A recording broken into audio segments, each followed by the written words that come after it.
Dozens of Queenslanders living with autism spectrum disorder are finding their voices thanks to groundbreaking technology treating the brain. 2 weeks ago, Nine's Queensland viewers were told about the work of Dr Genevieve Daramaraj, who claims to have great news for people with autism.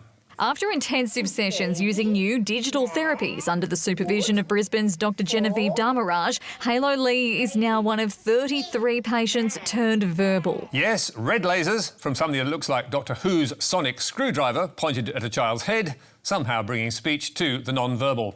With Dr Daramaraj's Brisbane clinic, Nurturing Brain Potential, sharing a handy diagram on Facebook of how the technology works. And Dr D wasn't just popping up on Nine, she was also selling the cutting-edge technology on Nine's Radio 4BC, telling Peter Fegan the technology... It's basically building new pathways in the brain, and we can do that with cutting-edge technology like photobiomodulation, which is lasers. We use neurosage, digital technology.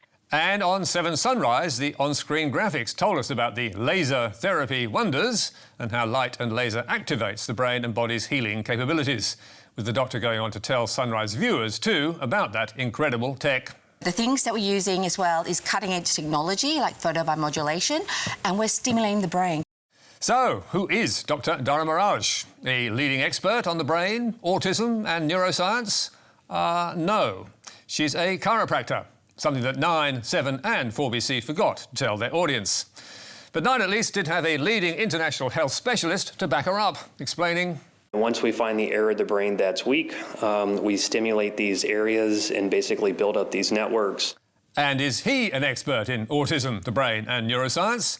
No. Dr Kyle Daigle is also a chiropractor. And he's co-founder of the biotech company that sells that incredible fancy laser wand for upwards of $8,000 a pop. Nine didn't make that clear either. So, should parents be trusting Dr Daramaraj and Dr Daigle to reprogram their kids' brains? To cut to the chase, I don't think so. Dr Daramaraj's website says her treatment is based on the Melillo method, developed by another US chiropractor, in fact called Robert Melillo, whose brain balance treatments have been described by the Association for Science Autism Treatment as lacking sufficient empirical evidence and pseudo-scientific. And in 2019, an investigation by NBC News reached a similar conclusion. This is not mainstream science. Dr. Jill Emanuel is a psychologist with the Child Mind Institute. We asked her and 7 other scientists to review Brain Balance's claims on their website. All were sceptical. And Media Watch got a similar reaction from Australian autism experts when we asked about the technology used and claims made by Dr D.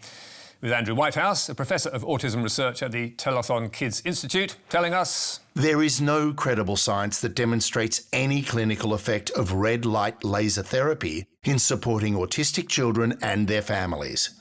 And he was also scathing of Nine, saying stories like these are not victimless. These stories have enormous human cost. They keep parents up at night wondering should they give these unproven therapies a go. We asked Nine why they failed to provide any such caveats to viewers. Nine didn't answer any of our questions, but instead told Media Watch... The story related to a conference in Brisbane which presented a range of different treatments. Our story related to one of those treatments which had success. We also put those accusations to Dr Genevieve Daramaraj. She sent us a list of research papers and told Media Watch... We are firmly rejecting these claims. We have successfully witnessed the journey of over 30 clients to date. We take aversions against our business very seriously. Please be careful with how you proceed. Oh, we always are. And when the media are spruiking supposed game-changing therapies like this, they need to be careful too. That this team will leave on those pages will show that they are the most successful Australian Olympic team ever.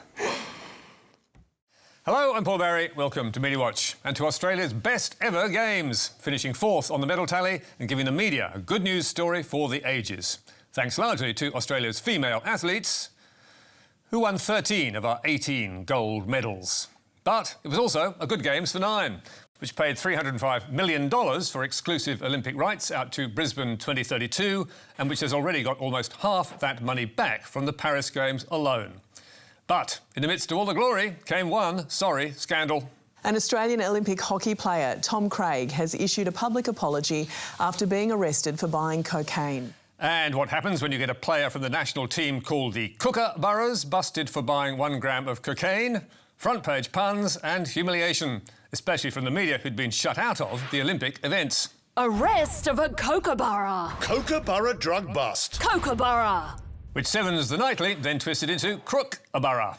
And to add to the front page disgrace, Tom Craig then walked out of the cop shop, where he'd been held for 18 hours, to address the media.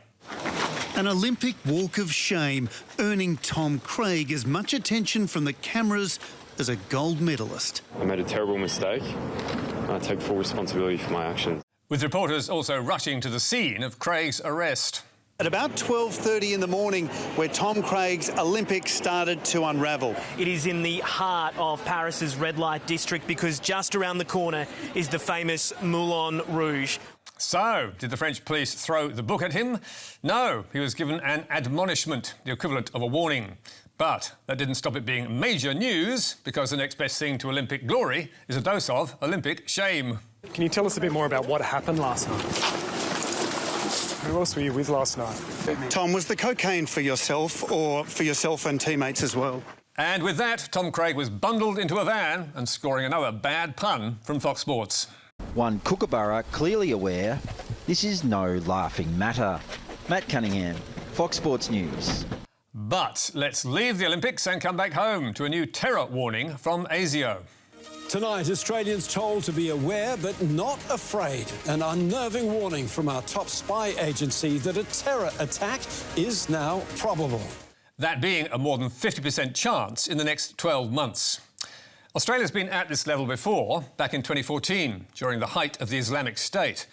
But 10 years on, the factors at play are vastly different, as Seven's Mark Riley was reporting.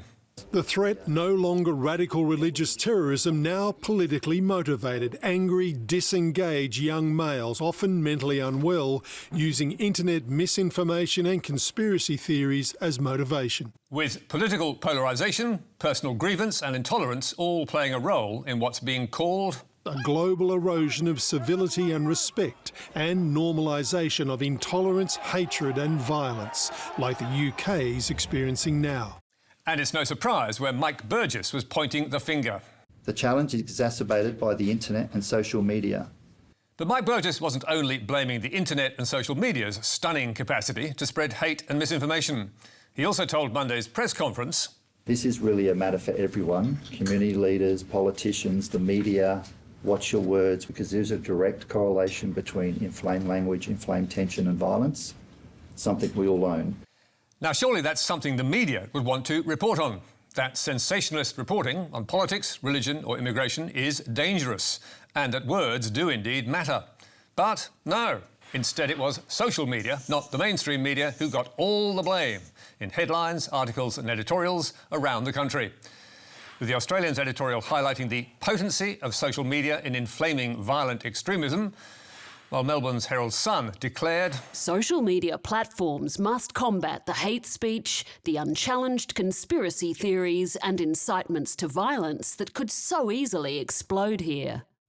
And we could not agree more. But, of course, no sign of self-reflection, which is quite remarkable, because only last week we exposed the Herald Sun and 3AW for their inflammatory claim that the Hamas flag had been flown in the centre of Melbourne, which, as we revealed, was completely false.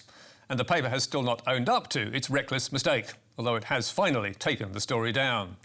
And avoiding that sort of reporting is what the ASIO boss was flagging on the ABC last week. The media have a responsibility in terms of how they report. By all means, report what you need to report, but how you do it really does matter. But there's been little reaction to that, with Crikey's Bernard Keane asking rhetorically, what's the chance our media is pausing for a moment from its self-interested campaign against social media and reflecting on why the head of ASIO has suggested journalists watch their words? And his answer? Slim to none. Which we can confirm is about right. And let's stay with social media, where almost half of Australians get their news, and take note of a series of nuclear attacks, with no great puzzle as to who is behind them. 3 weeks ago, Renew Economy posted this analysis on its website. Czech nuclear deal shows CSIRO gen cost is too optimistic and new nukes are hopelessly uneconomic. Written by Professor John Quiggin, an economist at the University of Queensland, it was arguably controversial, but certainly not clickbait. The big unanswered question about nuclear power in Australia is how much it would cost. Nor was it likely to start a riot. So, imagine Renew Economy's surprise when a Facebook post promoting the article was taken down, with a message from Meta to say, "It looks like you tried to get likes, follows, shares or video views in a misleading way." The accusation was patently absurd, not least because there must be easier ways to attract a crowd. Nor was this the first time it had happened, because Renew Economy and its EV site The Driven had seen other posts on renewables flagged as spam and removed. So, why was Facebook taking them down?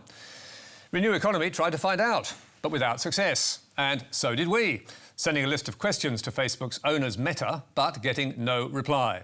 And that is pretty outrageous, given how much power Facebook wields over public debate and the disinformation that's rife on its platform. But Renew Economy and Meta are not the only ones to be targeted.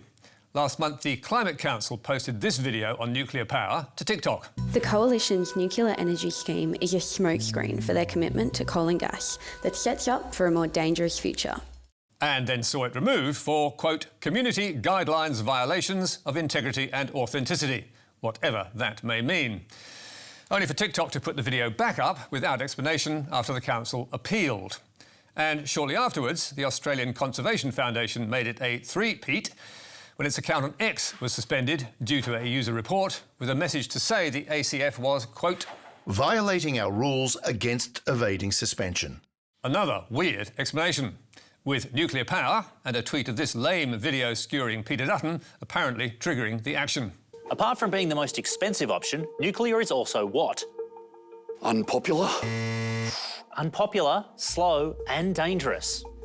Again, the account was reinstated after the ACF appealed. But last week, the ACF was hit yet again, with its X account suspended for a second time, and the ACF tweeting, "We're under attack," prompting one prominent nuclear advocate, Will Shackle, to tell his followers, "Perhaps the disinformation caught up with them." And causing several other nuclear fans in Australia, the US and UK to claim a victory. I might have been one of them. For those who need directions. Just started to report for spam again, since there is no scientific basis for your arguments. Two of those tweeters are fans of Elon Musk and Donald Trump, and all are pro-nuclear. So it wasn't hard for the ACF's campaign director to draw conclusions. In recent weeks, we've seen similar content, particularly around nuclear, the cost, the time, the delay, being removed from social media platforms, and that includes TikTok and Facebook as well. And before long, Climate Minister Chris Bowen was wading into the argument, calling for an explanation and claiming, this is another outrageous example of social media trying to shut down voices for climate action. Soon afterwards, X put ACF's account back up again for a second time and told them the account had been wrongly reported as spam. And the ACF then pointed the finger directly at nuclear supporters.